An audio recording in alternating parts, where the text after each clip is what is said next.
Morning, guys. Welcome to Coffee Chat. Well, guys, I sure hope you're having an absolutely fabulous morning. It really feels like a great one out here today. But I'll tell you what, the insanity in the wide world, it just continues. It really is mind-boggling to see it. I'm reading an article this morning where Jamie Dimon is out there telling folks, hey, look, get prepared to see, higher interest rates, because inflation is not changing. Like, we all don't know that.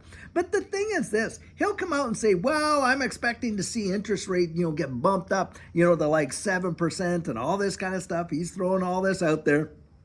And maybe he's right. And in fact, we all know that inflation is not going anywhere, do we? I mean, real world inflation, based on what these guys are reporting, is like far higher than what we get out of the Fifth Estate, to be sure. And the average folks, we know it, right? But the thing that gets me with Jamie Dimon and coming out and saying all this is they stand to profit big time from this. And when he says, oh, get prepared, he doesn't even tell you how to prepare. All he's talking about is, hey, just get ready. Here it comes. It's like, when you push a kid down the slide. Are you ready, sweetheart? Whee! There you go. That's like kind of what his attitude is. And why is that? Well, hey, JP Morgan Chase stands to benefit big time should they do raise the interest rates. And why is that? Well, you're going to have a lot of these regional banks that aren't going to be able to absorb those big hikes and stuff like that. And what's going to happen? Well, they're going to collapse. What's happened with all these regional banks that have fallen? Well, a lot of it has gone over to JP Morgan Chase, all that business. They've just grown. They've gotten so big. In fact, I mean, they are way beyond the too big to fail now. And of course, this just makes the bottom line for all the stakeholders in JP Morgan Chase look great, doesn't it?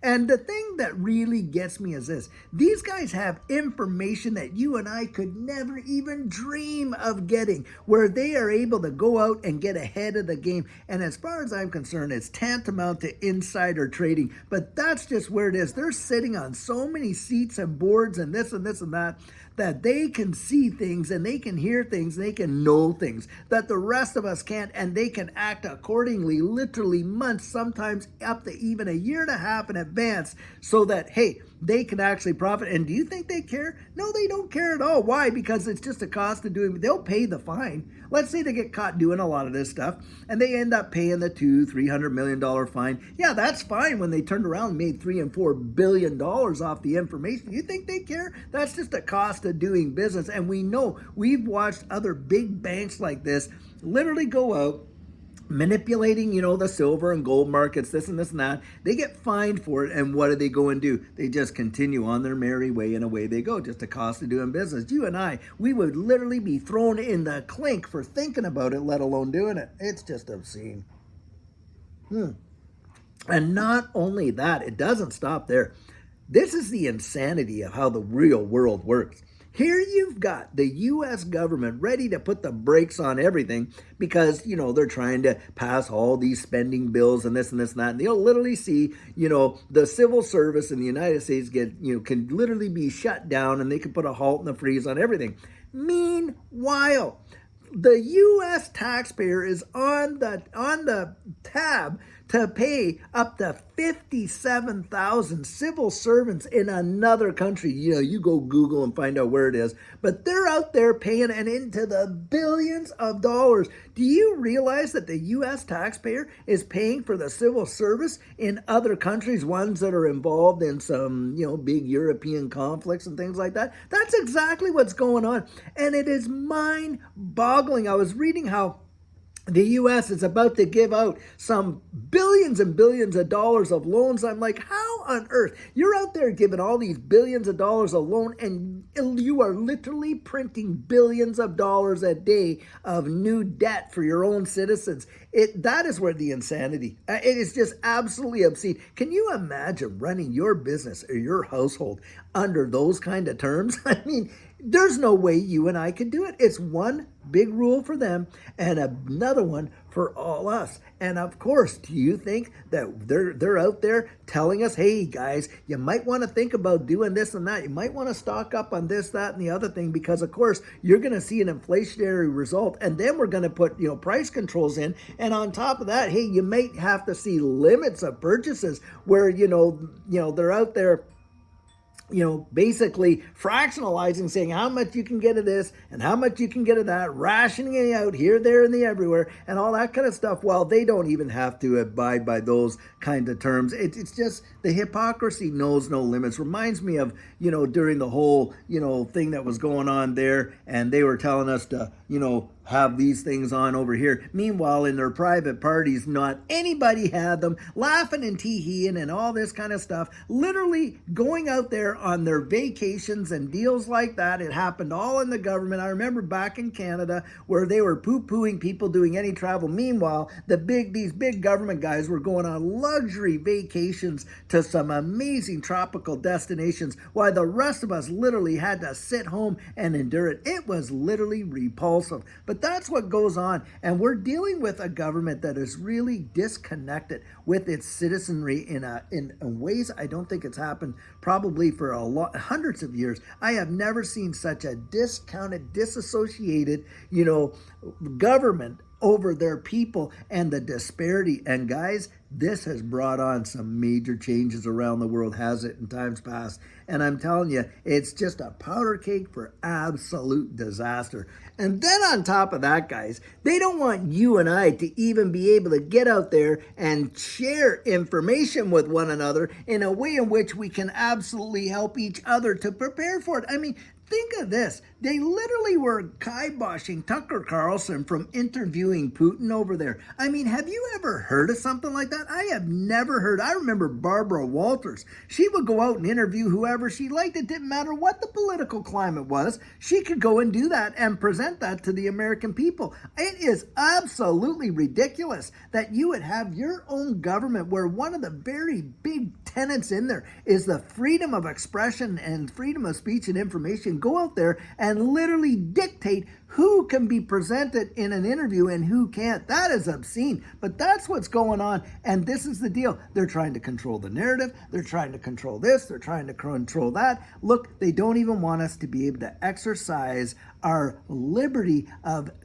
having that conscience. Remember what the whole deal was there, that life, liberty, and the pursuit of happiness, and to be able to protect that with your right to free speech, to be able to come out there. We're not talking about, hating on people and tearing people down. No, we're just talking about the dissemination of information. But they get to tell you, hey, what information is real news and what's fake news. And of course, if it doesn't line up with their narrative, it's got to be fake news. That is just absolute hogwash. But that's where we're at in the wide world, and we've got to change that. Guys, we've got to get back to getting out there and being responsible with our voices and saying, hey, look, this is a society that we believe in, one where people are able to be out there, share their thoughts, share their opinions, share their ideas, not filtering every little thing that comes out there.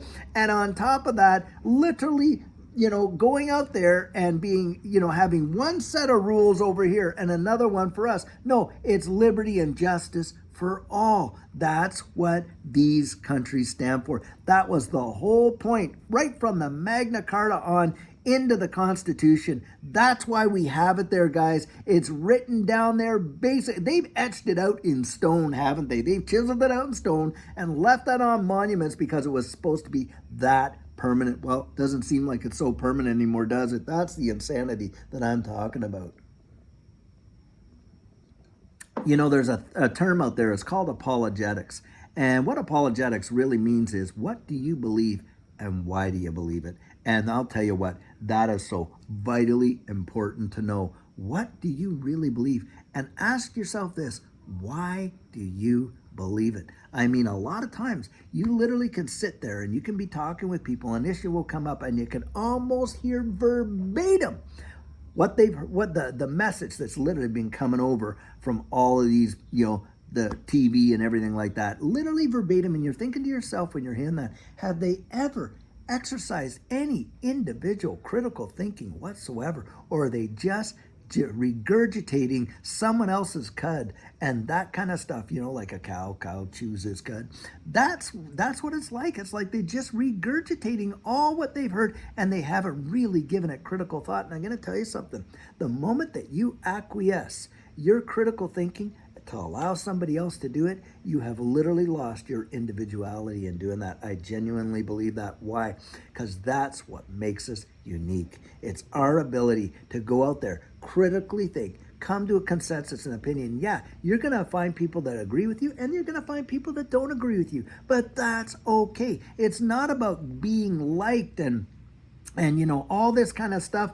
It's being true to who you are. Like Martin Luther King said, people that are judged by the constitution of their character rather than everything we see on the outside. And that's the way we do it. But nowadays, it's like literally they are dismantling character bit by bit by bit. Integrity is something that literally hardly even exists today, whether it's in politics, business, government, or personal interaction. That just seems to be the way that is. Yesterday, by the way, share this. I was out there recording my video, and walking the tree line around the lake in my in our, this acreage that we live on, and then multiple acreages. This is huge, Anyway, I was way, way, way back from this one guy's place.